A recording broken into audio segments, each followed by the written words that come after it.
మెజార్టీలతో సర్పంచ్ అభ్యర్థులు 68 లక్షల జిల్లాలో ఉన్నటువంటి వార్డ్ మెంబర్స్లో ఒక ఆతృత, ఎవరు గెలుస్తాము, ఎవరు కాబోయే ఉప సర్పంచ్. ఇది ప్రజాస్వామ్య వ్యవస్థలో జరుగుతున్నటువంటి సందర్భం.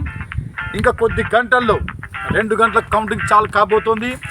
నువ్వా నేనా అని జరిగే ఈ సమరంలో తుదిగా నిలిచేవారు ఎవరు అనేది ఆసక్తికరమైనటువంటి అంశం. దాన్ని కొద్ది క్షణాల్లో చూద్దాం.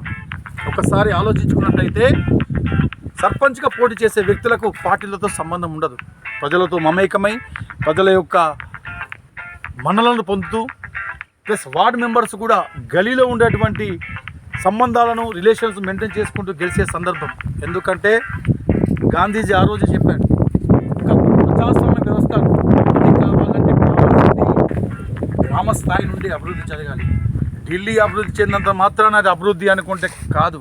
హైదరాబాద్ అభివృద్ధి చెందంటే హైదరాబాద్తో కాదు, పల్లె స్థాయిలో, గ్రామ స్థాయిలో, ఒక ఇల్లు స్థాయిలో, ఒక వార్డు స్థాయి నుండి గెలిచిన తర్వాత ఆ గ్రామాన్ని అభివృద్ధి చెందిస్తూ, తదుపరి మండలాన్ని అభివృద్ధి చెందిస్తూ, తర్వాత డివిజన్కి వెళ్తూ, తర్వాత కాన్స్టిట్యున్సీకి వెళ్తూ, తర్వాత ఎంపీ స్థానానికి వెళ్తూ, తర్వాత రాష్ట్ర స్థాయి, తర్వాత దేశ స్థాయి.